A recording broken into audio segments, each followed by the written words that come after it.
Now mine to do it. Pat. Now he is a-praying, and now I'll do it. So he goes to heaven.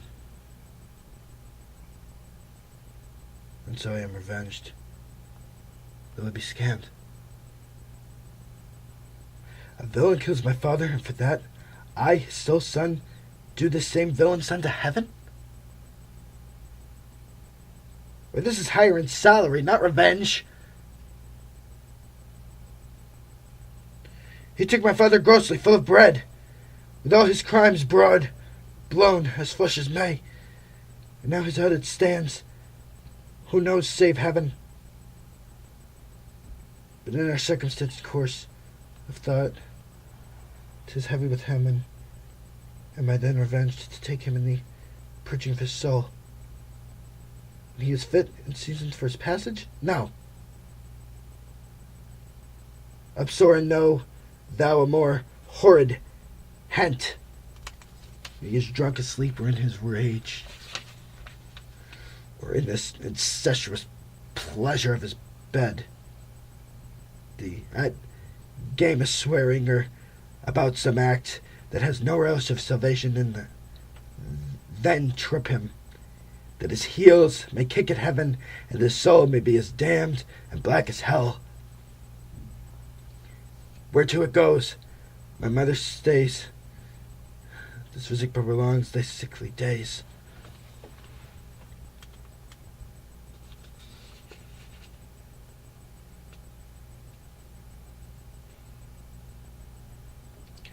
Mother! Mother! Mother!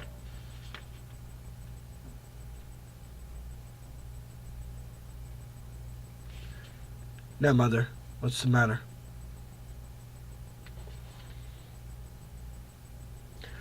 Mother, you have my father much offended. Go, go! You question with a wicked tongue!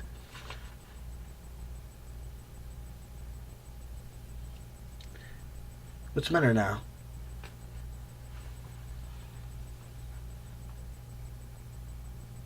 No, but the root not so. You are the queen, your husband's brother's wife. And would it were not so, you are my mother!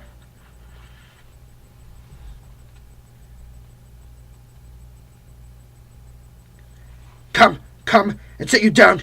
You should not budge. You go not till I set you up a glass, where you may see the inmost part of you.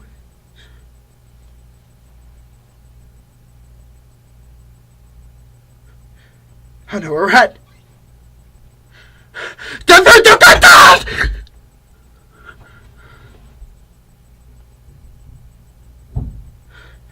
Nay, no, not. Is it the king?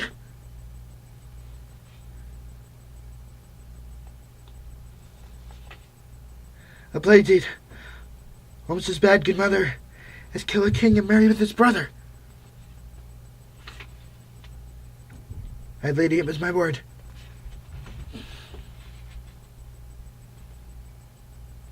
Thou wretched rash, intruding fool. Farewell. I take thee for thy better. Take thy fortune. Thou find'st to be too busy is some danger. Leave wringing of your hands. Peace, sit you down, and let me wring your heart, for so I shall, if it be made of penetrable stuff, if damned custom have not brazed it so, that it be proof and bulwark against sense. Such an act that burns the grace and blush of modesty, calls virtue hypocrite, takes off the rose from the fair forehead of an innocent love, and sets a blister there, makes marriage vows as false as does results of such a deed, as from the body of contraction plucks the very soul, and sweet religion makes a rhapsody of words. Heaven's face does glow o'er the stolidity and compound mass, with heated visages against the doom, is thought sick at the act. Look here, upon this picture, and on this, the counterfeit presentment of two brothers, See what a grace was sealed on this brow. A Perian's curls, the furniture of himself. And I like Mars, threatening command. A station like the hero Mercury. New lighted on heaven kissing hall. A combination and a form indeed. Where every god did seem to set his seal, to give this bird assurance of a man. This was your husband.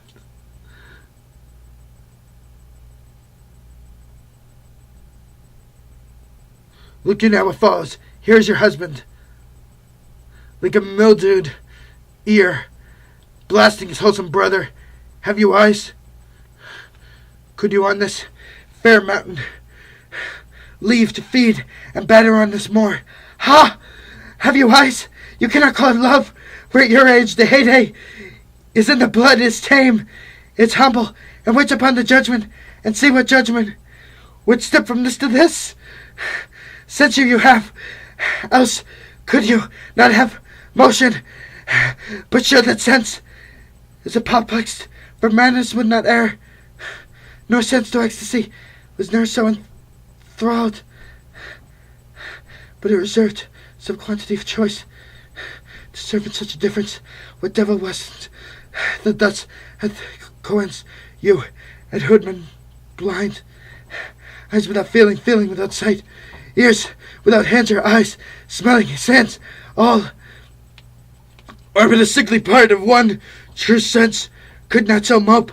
O shame, where's thy blush, rebellious hell, if thou canst mutine in a matron's bones to flaming youth, let virtue be as wax and melt in her on fire, but claim no shame, since the compulsive ardor gives the chance, since frost itself as actively doth burn, and reason hinders will.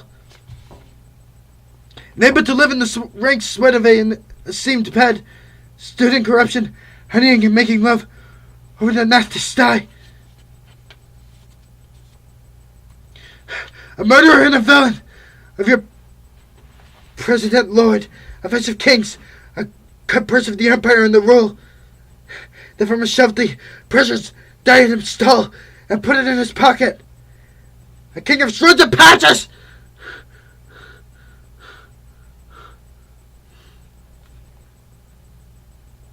Save me and hover over me with your wings, your heavenly guards. What would your gracious finger?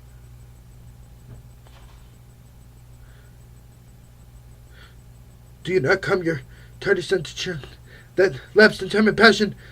Let's go by the important acting of your dread command, oh say! How is it with you, lady?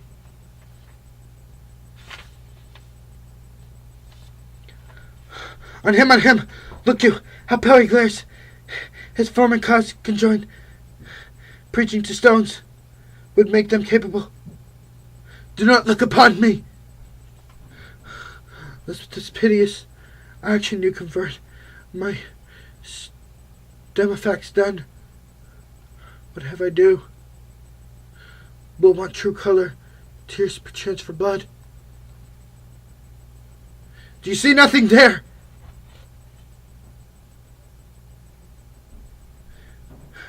Nor did you nothing hear?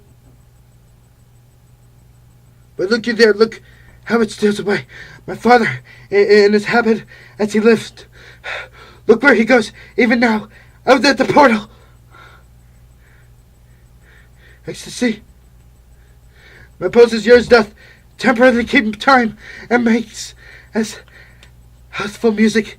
It is not madness that I have uttered. Bring me to the test, and I the matter will reward, which madness would gamble from. Mother, for love of grace, lay not that flattering unction to your soul, that not your trespass by the man who speaks. It will but skin and film from the accursed place, was rank corruption, minding all within, infects unseen. Confess yourself to heaven, repent what's past, avoid what is to come, and do not spread the compost on the weeds, to make them ranker. Forgive me this my virtue, for in the fatness of these pursy times, virtue itself of vice must pardon beg, yet curb and woo, for leave to do with him good.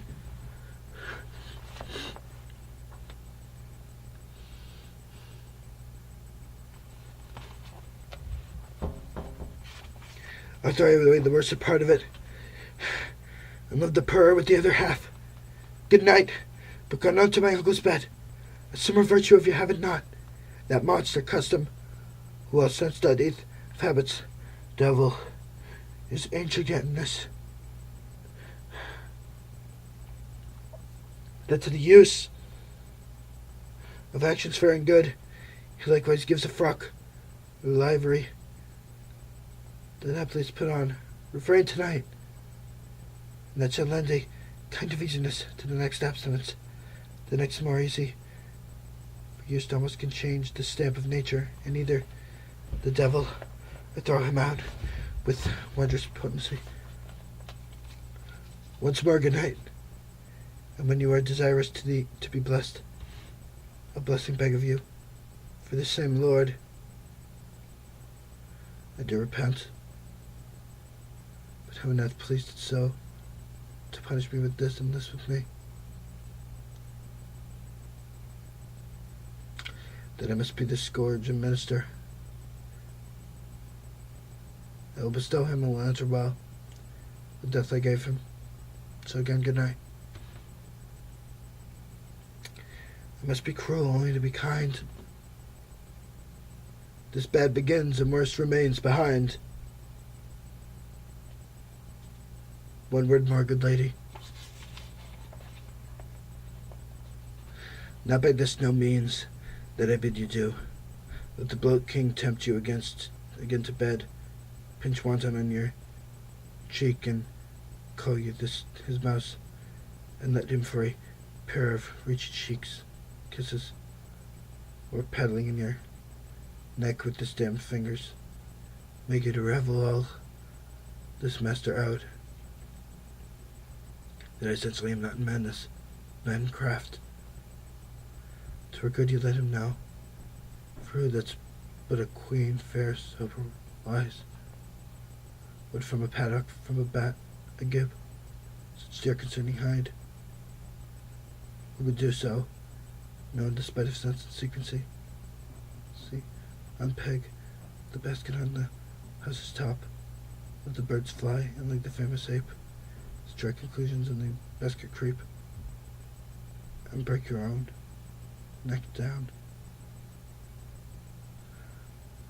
I must to England, you know that. His letters sealed to my two schoolfellows whom I will trust as I will adder's fangs. They bear the mandate, they must sweep my way and marshal me to knavery. Let it work. If 'tis to sport to have the engineer hoist with his own petard, and it shall go hard. But I will delve 1 yard below their minds, and blow them at the moon. Oh, 'tis most sweet, when in one line 2 crafts directly meet. This man shall set me packing.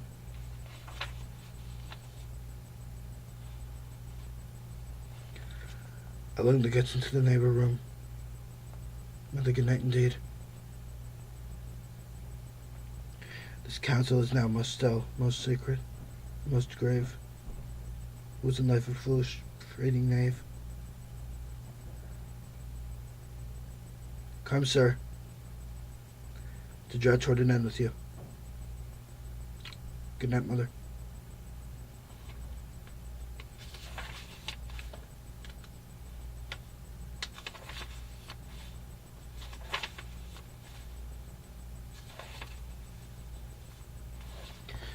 So fished out. But soft, my noise, because on Hamlet. Oh, here they come.